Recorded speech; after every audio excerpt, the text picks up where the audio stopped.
Hi, Kara. Hi, Shilpa. Thank you so much for having me. Yes, I've been looking forward to this for many months. Me too. It has been in the calendar for a while. Yes, yes. I do tend to record months ahead, but I think this is going to be incredible. The timing is perfect. Yes. Yeah. And right before we started recording, we realized we've got the Carmel, Indiana connection, which is where I am, and we're just we're off to a Yes, good start. we're off to a good start. Yes. I have family out there, my husband's side of the family, so this is wonderful. We'll have to talk about Indiana after we're done recording. Right. Yeah.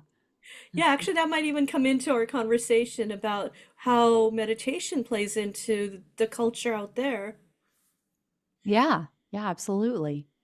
So, Kara, today we are talking about the bigger picture of energy awareness, but also how it ties to meditation. And from my understanding of your background, which can't wait for people to hear about, you are not only certified in meditation, but you had a series of life events that led you to becoming, you know, I would say drawn to the modality. Right. Yes. It was through a series of tragedies, as sometimes unfortunately happens with awakenings to a different nature of life. And several years ago now, I had a series of events, starting with the death of my sister-in-law, who was a very close friend of mine, in addition to being my sister-in-law, but she was like a sister to me.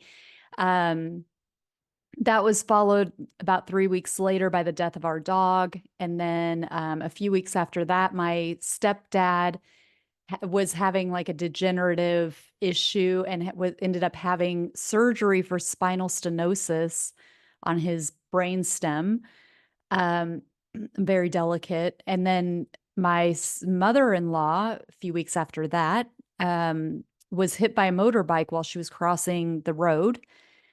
And several, well, actually, maybe 3 or 4 months after that, my stepmom ended up in the ICU, and she had a heart transplant. And in order to have a heart transplant, you probably know you have to be very, very sick to get to the top of the list. So, just a lot of tragedy happened all at once. And I had been curious about meditation before all of this happened. Over the years, I would be drawn to different types of stories where people would say, like, oh, meditation's an important part of my life. Maybe they have past life memories, or they talk to angels, or whatever it was. Even though I wasn't really a very traditionally spiritual person, I was very drawn to stories like that.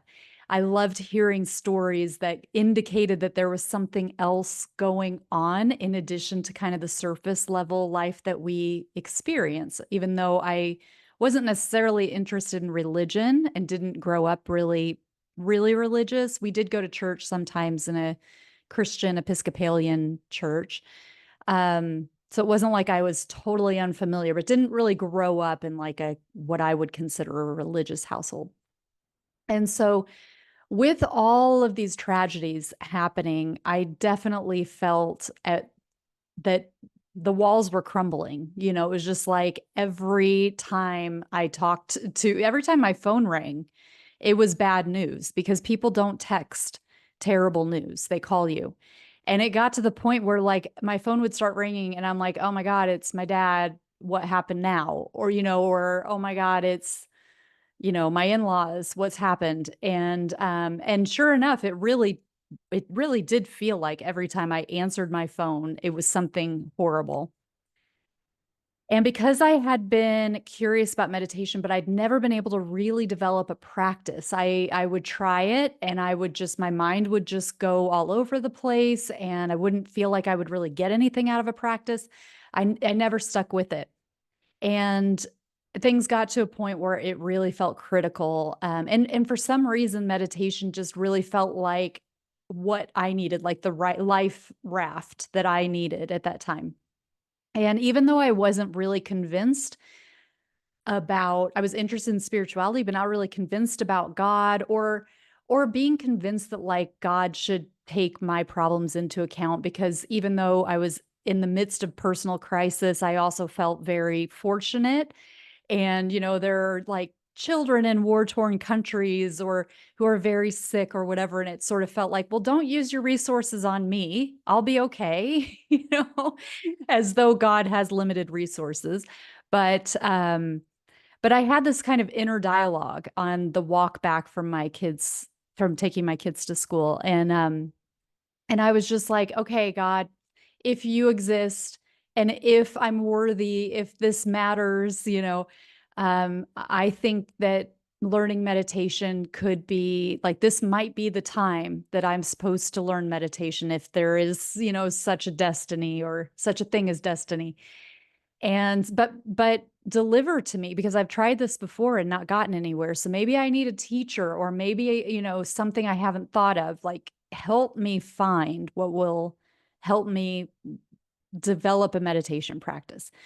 Again, for some reason, really zeroed in on meditation as being this, like, I think because there could be a spiritual element, but it wasn't like having to go into dogma necessarily. So shortly after that, I can't remember if it was days after, a couple of weeks, or I don't remember, because it's one of those things that's poignant as I look back, but I didn't like make a note of when these things were happening because they were just like, as they were unfolding, it didn't seem like a big deal. But a friend of mine, and I should mention I was living in Italy at the time. So I had like this expat community. This was another American who just said, "Oh, my mom recommended a documentary called Awake." And I just feel, I didn't watch it yet, but I feel like you should know about this. Maybe you'll like it. And she didn't even know what she was recommending. She's like, I don't know. The guy's name is and I don't even think she could pronounce it. Like, she's telling me Paramahansa Yogananda's name. And I'm like, no, it doesn't mean anything to me. And well, my mom loved this. You might really like it. So I look it up and I find it, and I was hooked. And I was like, I don't want this documentary to end. Okay, good. He wrote a book called Autobiography of a Yogi. So I'm going to read that. And then as I'm reading that, I'm feeling just like this whole world is opening up to me. And as I'm reading, I'm like, oh, he developed, like, he has an organization, he developed techniques. Um, so I eventually, like, just through knowing what the resources were that were available for him, and knowing that I was living abroad and I had small kids and couldn't like run off to an ashram to learn his techniques, but I found a way to learn them online. Eventually, it took me a while to like figure out, how can I learn these techniques? Because what I loved about Yogananda, what I love about Yogananda, but what was so important at that period of my life is the fact that I wasn't convinced about God. And I really wanted like something that was cause and effect. Like, Yogananda had even though he was immensely spiritual, he also was very practical. And so he taught in like a cause and effect way of like, if you do this with your breath, this is what's going to happen to your mind. If you do this with your body, your mind's going to do this. And this is what's happening with energy. And this is what's happening, with all of these things happening under the surface, which was exactly what I was curious about. So that was how I got interested in meditation. And then Yogananda was a really important step for me for actually getting a technique, because that's what I realized was missing with what I was trying to learn when I was just sitting down and trying to meditate because it's supposed to be easy or it's supposed to be natural or whatever. And I didn't really know what I was doing. And then I would give up really quickly because it didn't feel like I was actually doing anything. But having the technique, having a method, having teachers, that was a really important part of understanding, here's how to do it and like really feel effects from it. And here's how to make a practice in a way that you can create a habit and it will stick. And so that was back in 2016. Maybe I started learning in 2017, but the whole tragedy, all of the year that was really, really hard for me was 2016. So, 8 years ago now, and I have, a very regular practice, which, and I'm a very, the whole purpose of my meditation now is very spiritual. It's very much about connecting to my higher self, connecting to God, connecting to what I like to call my divine team.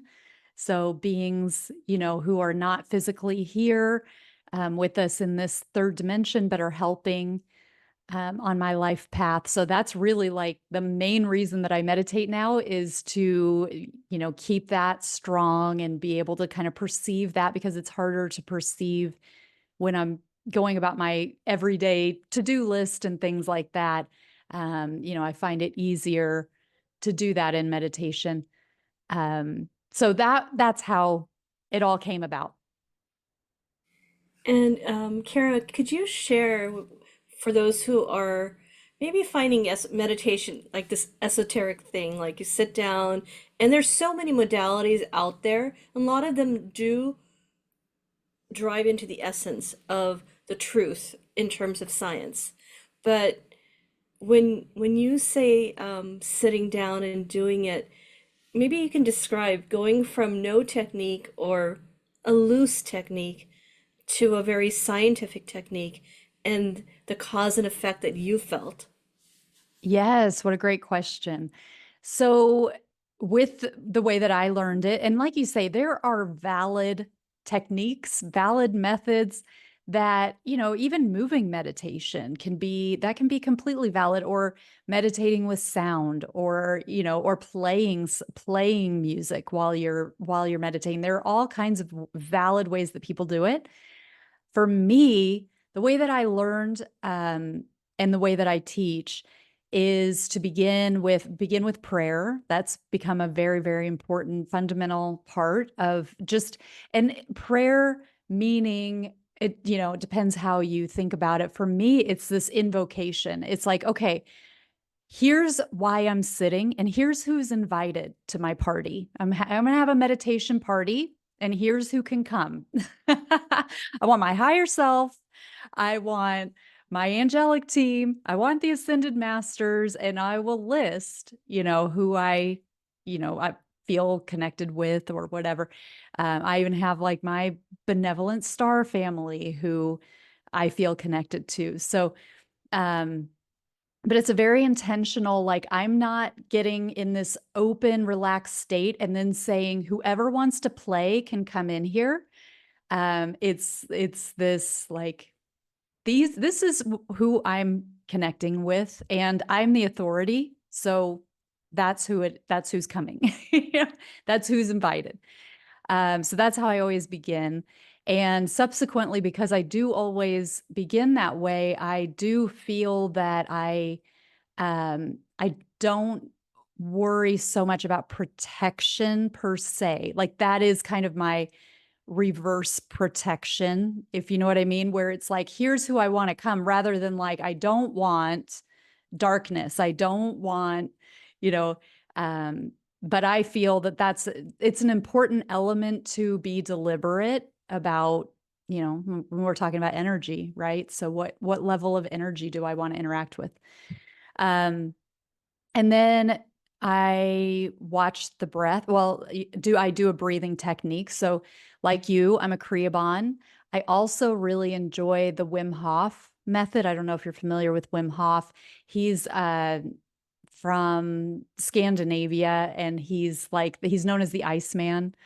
And he has a very powerful breathing technique that's been studied a lot in hospitals and scientifically. I think Stanford did a study on it, and I really find that quite powerful as well. So anyway, I will do a powerful breathing technique, and then watching the breath can be a great way. I don't always do that myself, but I always lead that way, before that is relax, like consciously relaxing every part of the body, making sure that everything is nice and relaxed and I'm not holding subconscious tension. And then watching the breath and not controlling the breath at that point, but just using the breath as a point of focus. And you can use a mantra. Sometimes I use a mantra with that. I almost always guide with a mantra, and the mantra is silent. So it's really just a way to keep the focus while you're kind of going deeper, allowing yourself to go deeper into concentration, but having something to focus on, like the breath and or a mantra, can really help to when the thoughts begin to, because it's really normal that we kind of notice that we're getting distracted. We're planning dinner, or we're having we're rehaving a conversation that we had yesterday, or we're analyzing something, whatever it is. And just noticing when that happens, it's great to have something to come back to. So in that case, in that phase of the meditation, it's like, oh, I'm getting distracted. Let me come back to watching the breath. And we're not actually doing anything except observing the breath or chanting the mantra. And then from that point, it's kind of like the freestyle part. So at that point, it's letting go of all technique, and maybe a new technique enters, like perhaps visualization or affirmation or something. Or it could just be like for me, it could be a continuation of prayer where I'm deeper in relaxation, deeper in concentration, and I'm really, deliberately having a relaxed and open conversation with God, or however you want to think about that, but a higher force, um, praying for people, um, doing like future visioning, um, of something that I am wanting to put together. Like right now, I'm writing a book, so it might be kind of like tapping into the consciousness of the book, and pulling that in. So all kinds of the sky's the limit, and I just feel into what seems to want to happen that day. Um, at that point in my quote unquote freestyle part, which is the final phase. And I like the fact that you mentioned that you start off with, I think you used the word intention or something similar, Yeah. Prayer or intention. prayer intention. I believe that intention, like everything, is energy, but when you put that laser focus that this is my intention, and it could be cultivated through a prayer, like invocation of your gurus or what have you. I think that's important, and I'm glad that you mentioned that because sometimes if we just jump right in terms of routine, we've missed the point or mark of, uh, I guess, having something help us, guide us. Yes, I love that you brought that up because, part of Yogananda's teaching, was to start with prayer. And as I mentioned, I wasn't particularly spiritual, even though I was drawn to his methods. The spiritual nature of like praying and really firmly believing in God, um, for my own personal life. So I could believe that Yogananda was deeply connected to God, but the access that I felt that I had to God, the worthiness and so forth, I definitely felt blocked for a while. But what's funny is I went to a healer, um, maybe within a year of starting to learn his methods, and this healer was doing a session, an energy session on me, and her session dealt with the chakra system. And I'd never had a healing session. The way that the whole thing came about was a little bit strange because I hadn't really sought her out, um, because I didn't really feel like I needed healing. I wasn't sick. I didn't have an injury. And I realized she was a healer. And I'm like, oh, I would be interested in having a session, but like, what if there's not anything to heal? And she's like, well, it's not it doesn't have to be a physical healing. So I was like, yeah, I want to try that. So she knew that I was a student of Yogananda's methods. and had no reason to think that I don't follow his teachings to the letter. And when she got to my heart, she goes, "You don't pray." And she was shocked that she was picking that up because, again, like actually, I was in her class, I was in like a weekend class she was hosting. And I was like the star student because everybody else was new to Yogananda. I wasn't new to Yogananda. She eh, she knew I'd already taken other courses. Like I was kind of the star pupil, and she had told me as much before we started the session. And she had no reason to think that I don't pray because it's so fundamental to Yogananda's work. She got to my heart and she's like, "You don't pray. You need to pray so your heart will open so much more when you pray." And I was like, you could have knocked me over with a feather because of the reason. There was no reason she should. If she were going to guess with her intellect, I would be the first person she would think praise.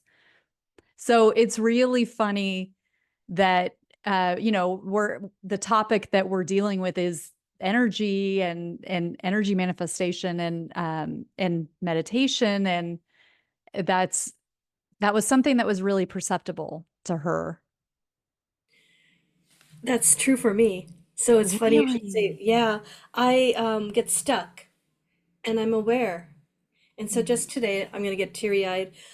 When I was meditating this morning, I'm so in my head because I'm so overly intellectual, Mhm. but I do everything I'm told to do.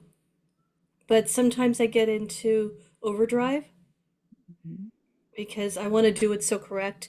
I want to do it with authenticity. But then the heart is still always stuck because Mhm. of all the tragedies I've gone through. And so this morning, I don't know why I did it, but I put my hand on my heart when I was doing my Kriya. Oh my And it gosh. was really weird because I'm like, this is not how to do a Kriya. You're supposed to keep your hands open on your lap, eyes to the spiritual. What am I doing? Why is my hand on my heart? I'm like, oh, but this feels so good. Wow. So How I know. And that's why I wanted to talk about energy. And because I'm curious, I want to learn. I'm not an expert. I'm on a journey. Even if I practice advanced methods, so to speak, um, the subtle stuff goes beyond me. Mm. Well, thank you for sharing that because I'm blown away by that synchronicity as well, because I would completely assume that you have complete access to your heart, and I hear my story in your explanation of like, I want to do a good job. I want to do this properly. I want to follow it to the letter, and being stuck in the head. And that was such a huge hurdle for me for so long as well, because I prized my intellect for so long. And to a certain extent, I still do. I enjoy that I understand things, but I was always a good student and I always liked you know, to do well when I'm learning. And so, same sort of thing. It's like, I want to tick the boxes, I want to do it properly. But Yeah. you know what's funny when it comes to um, energy and subtle energy and perceiving subtle energy? So much of it is really just where you're putting your awareness. And it's as though it's like you just have to keep practicing that for a while. And then you do start to feel it, like you'll tangibly start to feel it. But it's like, so accessing your heart, for example, it's like dropping your eyes and ears down into the center of your chest, as though you're looking out from your heart and you're listening from the heart. And it really drops your awareness down in there. And we know very well where your attention goes is where energy flows. So not only the energy of your body, so not only like this, the energy running through your spine, as you meditate, the energy withdraws from, it'll withdraw slowly from your hands, your arms, your feet, your legs, your organs, subtly and slowly it will it will start to withdraw into the spine. With a lot of the practices, we bring that up to the third eye, but it's also valid to bring that into the heart. And not only is it the energy, your own personal energy that gets drawn there, but with your intention and your attention in the heart, you actually draw energy from the atmosphere around you as well. It's like these photonic units of energy with your intention that your heart's energy is going to expand and amplify and get stronger. It's just like I'm thinking of like a magnet, and there's like a north pole and a south pole, and if you take an iron, or I guess those would be the iron filings, and then you take a magnet, and they'll all like instantly flip so that they're all facing the same direction because of the pull of the magnet. It's a similar sort of thing, like these photonic units of energy just automatically, like through that intention and through your awareness in the heart, and with that relaxation, it's like key to not try to force it, but just allow, like, okay, I'm bringing my awareness here, and it's just like drawing this energy in. So I'm sure you've heard of Dr. Joe Dispenza.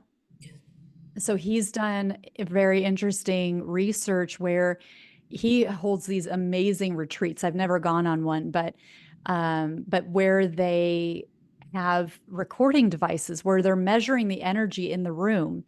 And on the first day of, I don't know if they do this all the time, but there's one that he writes about what's his book? The Supernatural something. Maybe it's just called Supernatural. I can't remember. But they talk about how they've got X amount of people. Let's say there are 50 people in this room, and they're measuring the energy emission, like within this room. How much energy is in this room? And they measured it like before, and then they measured it. I'm kind of making up the details here, but the idea is there. The idea is solid. It's like at a certain point, let's say by the end of the first day, they take a measurement and the energy in the room has gone down. They actually expected it to go up because everybody's getting in a higher frequency. Everybody's kind of getting this cohesion between them. But they were surprised that the energy went down. And they kept measuring it. And there was a certain point, let's say by day 3 or, the beginning of the last day or something like that, that the energy like skyrocketed and it got really big. And what they figured out was happening is that in the beginning, everybody's or most people's energy, they were absorbing the energy of the room because they had lack within them and it was filling them up. But in order to fill people up, it was like they were absorbing it like a sponge. So that means the energy in the atmosphere, like they're relaxed and open. So their ability to bring more energy into their physical bodies increased, but they were taking energy from the atmosphere of the room. So when they were measuring the atmosphere of the room, that's why it went down. Well, as they continued on with this workshop or this retreat or whatever, they started being able to they became their own little generators, which is what happens with our meditation. We become these energy generators. This is why it feels so great to be around certain people who have solid meditative practices because they are these mini generators. They're generating their own energy and it is affecting the environment around them. So that's why after a certain period of time, everybody started, they no longer were sucking the energy from the atmosphere, they were contributing to it because the energy was more cohesive. They had their own like little toroidal fields emanating from them. And then the energy was greatly amplified within the room because you had all of these people who were just very naturally doing it. They weren't trying to do that, but it was just a byproduct. Does that make sense? Oh, absolutely. Because the first thing that came to mind when we went down this energetic rabbit hole, so to speak, which is good because I love this conversation, is where attention goes, energy flows. Mhm. And I absolutely agree because when I do, and, and you probably experience this, when I meditate, the chatter's there, it's flowing. Yukteswarji, I think had a metaphor for like the leaves going on down a river, and Oh, yeah. you're just kind of observing. And at first, you think you're the leaf. At least for me, I need to solve all the problems that are about to happen when I open the door, and then I realize, okay, that's Maya. It's happening. I'm an observer, Mhm. and then when you start in a very subtle way, for me, it feels subtle. Um, Withdraw the energy, it starts generating that, I would say, a field, so to speak. Yes. And I'm not even aware. I mean, I've been told that I have this energy that when I'm around other people, but most of the time I'm walking around with my own inner dialogue in my head, which is not always nice. So it's we all have to work at it. Now, one thing you mentioned, that concentration, Yogananda talks about meditation is different than other forms of what is called meditation. You can still meditate, but it's based on your intention. And the meditation that we do is to concentrate on God. And then the challenge there is, even for myself, God is esoteric. Yes. So it's probably one of those things. It's one of those things you have to trust the process. Yes, there is definitely trust that comes into it, and it becomes a felt sense so it's not like I feel this all the time, but it's God is within you, and it's a felt vibration, like deep in the spine, like deep in our like absolute most center point within our being. And as we meditate, we can almost become like astronauts within our bodies, where it's like, where are we bringing our attention? And and meditation is a wonderful laboratory to notice that we have the power to notice where our attention is. So when we're in a bunch of thought and our attention is scattered and diffused, and we're ping ponging around. Like, now I'm thinking about dinner. Now I'm thinking about how school's starting in X amount of time. And now I'm thinking about that I didn't pick that up yesterday. And now and it's like every thought that comes in, we're entertaining and we're not focused. We're just along for the ride. But when we're deliberate about being still and directing our awareness, we can start to notice, like, okay, is my attention near the third eye? Am I close to like the point between the eyebrows? What does that feel like when I'm there in the front of my brain? Okay, so what happens if I move my awareness further deeper in? What happens if I move it like, and just practicing with, where am I? Where am I in my body? What happens if I bring that attention down into my heart? But we can get that, when we're getting used to that, it's broad. It's not like a laser pointer. It's just, it takes time to develop like the fine tuning of it. But we can start to bring our awareness to places where it's like, oh, I'm deep, deep in the center of the spine, and there is a vibration there, and it is really pure, and you might see a color, and so there are these ways that we actually physically start to experience divinity. And we might want to, from a human perspective, especially when we've got a strong intellect, label things. We humans love to label things. What is this called? Where am I precisely right now? Am I in the hippocampus? Am I in my aorta? Where am I exactly? What is this frequency that I'm tapping into? This vibration feels a little bit different than when I'm slightly more expanded. So what's the difference there? What are the names? And I don't have that level of detail. There are things within that I'm like, ooh, that feels very like the vibration feels very, very strong, and it feels like a golden kind of color. And that to me feels like more of a source, like more of a pure source rather than like, I mean, but that's also like, it just is what it is. It's a feeling, it's a sensation, it's a vibration, and it feels different than like when I'm just being Kara. Um, is that a quote unquote God frequency? I don't know that for sure, but it feels divine. Um, and again, it just feels like not, I mean, it feels human because it's inside my human body, but it also feels like I'm starting to touch the eternal aspect of me that will go with me when I leave this body and was with me before I was born into this body. It feels very familiar and but very tangible. Like it's a real felt sense. So yes, it is esoteric. There's a faith element, but we have the capability to keep tuning into it to where it starts to become more concrete, if that makes sense. Yeah, yeah, absolutely. One thing to touch upon before I get to my next question is you were talking about measuring and being in that, I forget, it was a Like the meditation camp. January. Yeah, When with the Joe Dispenza, yes. I've I been, wasn't there, but uh, yeah. yeah, and I've been meaning to read his book.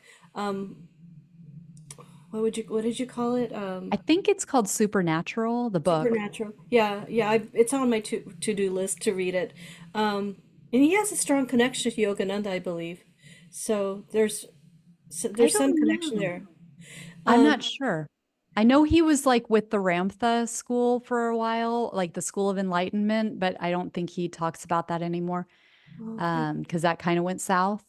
Oh, The Ramtha thing, I don't know a lot about it, but yeah. I'm not sure about a Yogananda connection. I'm not really very deep in his stuff, but I have read his book or Yeah, that well, one. I'm definitely fascinated in the more scientific aspects. But speaking of the scientific aspects, a couple of years ago, got very intrigued by, I have not yet purchased the HeartMath Mm, measurement tool. yeah. And a lot of the things you were talking about in terms of the field and the aura and the energy and the heart emanating that energy. Now, I forget the statistics, but you can feel that energy from afar. And I can, for myself, and again, this is esoteric, but when my loved ones, especially my husband, feels something, I like feel it in my heart. So Yes. there's got to be something to it. Yeah, yeah. I love that you're looking into the heart math stuff because their information is fascinating. They're finding their research, they do rigorous scientific experiments that are fascinating, but they found that the heart actually, so we kind of think of the brain as like the sender of all the signals in our body. What they have found is that the communication between the brain and the heart is two-way. So not only is the brain sending signals to the heart, but the heart is sending signals to the brain. And the heart is actually sending like, I can't remember, I think it's like 60 times more. It has like 60 times more signals back to the brain than the Mhm. brain has to the heart, which is like literally intelligence within the heart. And yes, they have instrumentation that can literally measure the heart field and find that when two people are in proximity, their heart fields are overlapping and they're becoming their own heart field, which is, I mean, so this like third intelligence, it's like my heart intelligence and your heart intelligence are like overlapping and creating another heart intelligence. It's like it's fascinating. There, and again, I won't remember the exact number, but there are heart math institutes throughout the world that do measurements through these instrumentations. And you may remember the study that when Lady Diana passed away, there was a spike in Incoherence. incoherence, Yeah, which right. means that there was more energetic fields being ignited. I'm probably not using the right terminology, but right? Well, if this is the same thing that I'm thinking of, they have is it the random number generators? I haven't looked at this for a while, but there are these spots, like you say, all over the planet where they have these random number generators. And when certain big events happen, they notice that these quote unquote random number generators start to sync up. So they start to give the same readings, which um, I haven't gone deep into that, but to me, what that says is there's cohesion. A lot of people are thinking the same thing. They're focused on the same thing. Um, their hearts must be kind of at the same sort of level, where we're all kind of united by the same thought, the same general feeling. So yeah, it's so Yeah. fascinating. So, and the heart, in my mind, in my mind, shouldn't even phrase it that way. Yeah. But the heart should lead. And often I have to tell the heart, let the heart lead, because Yeah. the intellect thinks that it's correct. Like you were saying, we like to make labels or lists and to-dos, and we're always trying to be at the forefront. But when we drop into the heart, that's where the stillness is. Yes. And there's intelligence. There is actual intelligence there, but we don't have the like, okay, this is the reason and here's the cause and here's the effect. And I can give a great example of this. I said I used to live in Italy, and I still have one of my best friends is there. She's Italian, and but we don't talk as much as we used to. We both have kids, and it's been 6 years now since we moved back. But I contacted her, I don't know, a month ago, let's say, and I was like, "Hey, I'm just thinking about you. How are things going? It's been forever." And she said, "Kara, I don't know how you always seem to message me when I need somebody to care about me." Yeah. And I on my side, I feel like, "Oh gosh, how has it been this long since I've reached out to her?"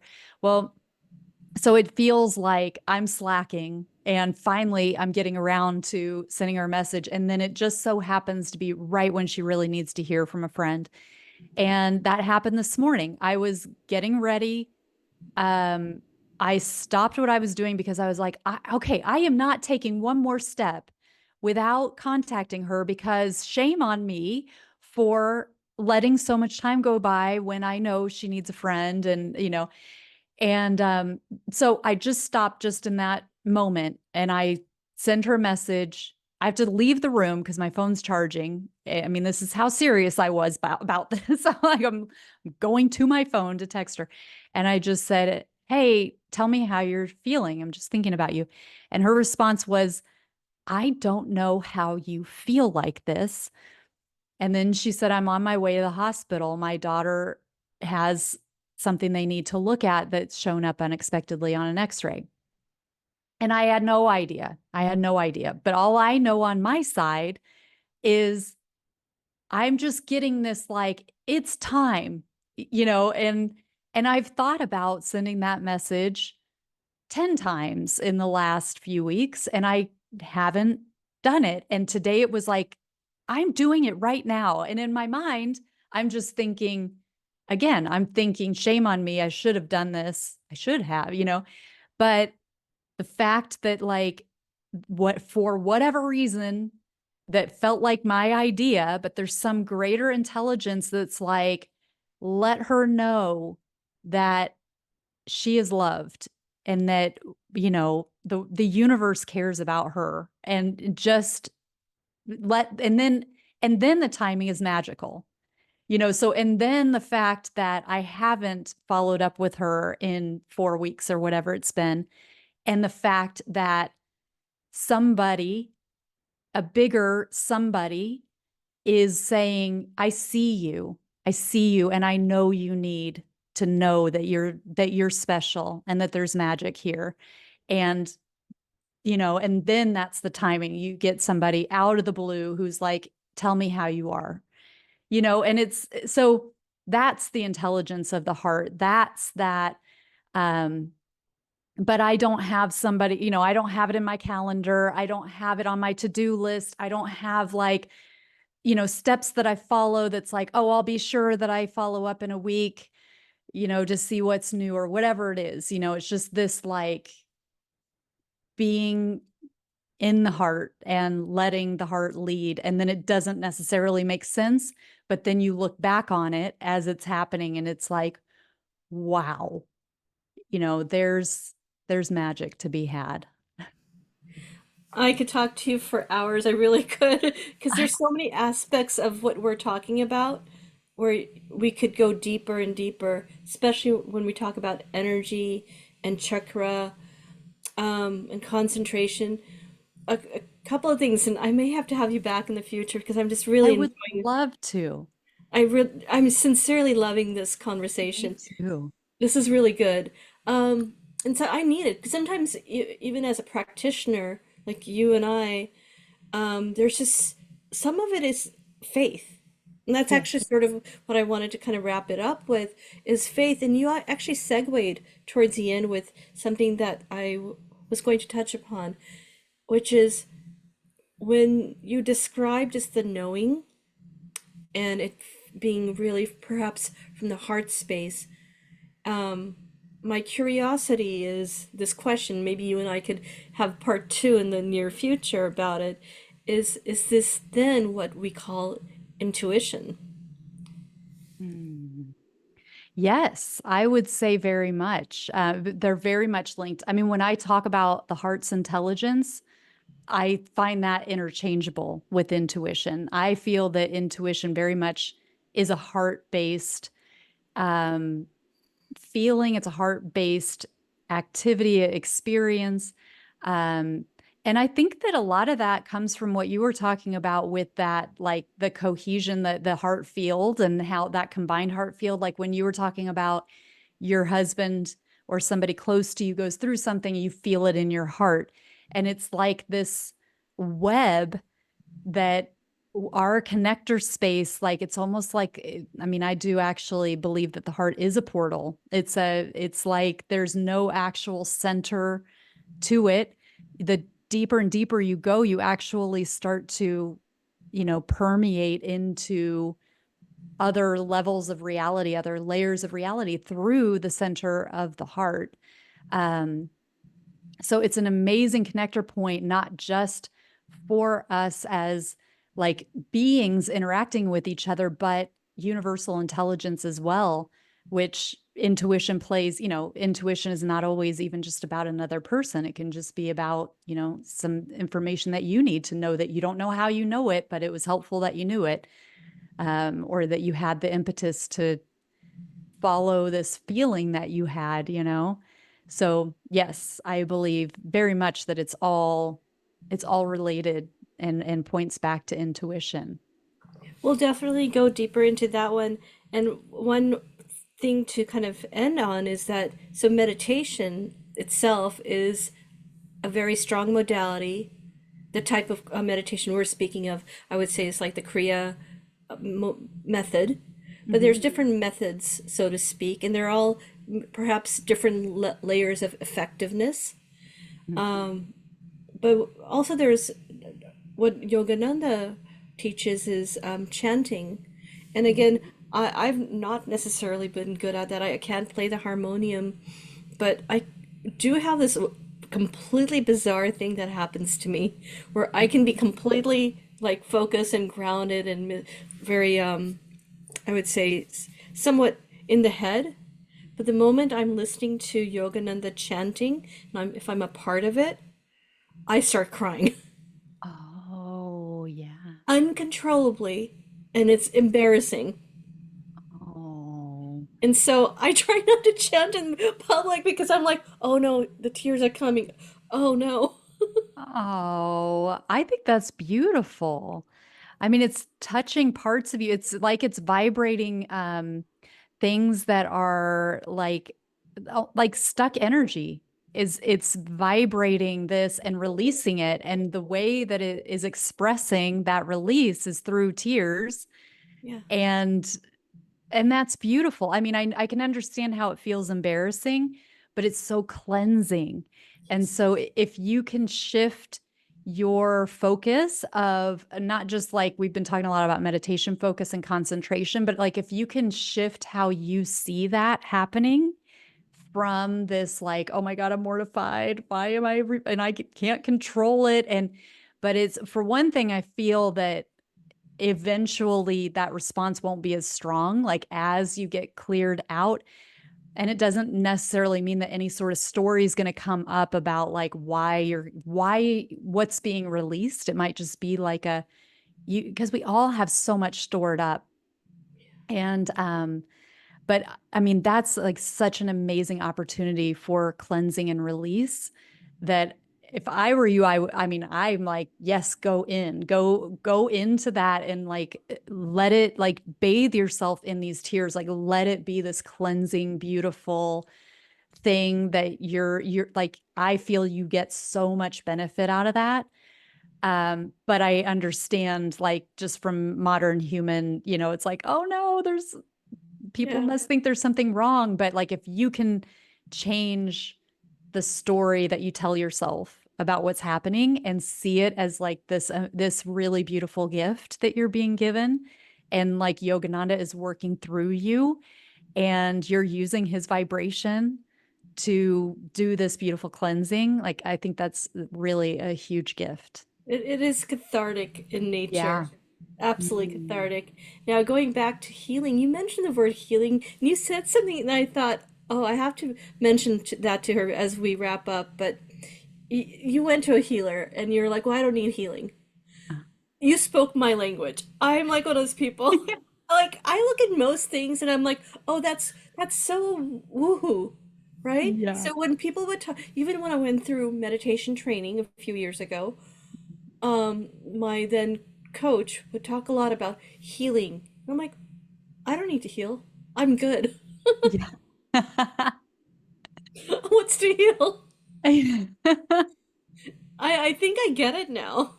Yes. Well, we are physical beings, but the mind, the body, and the emotions, the spirit, they all work together. And so we can have emotional things that maybe we don't think about all the time, and we tell ourselves that either we forgot about it or we tell ourselves that we were too strong for that to have impacted us.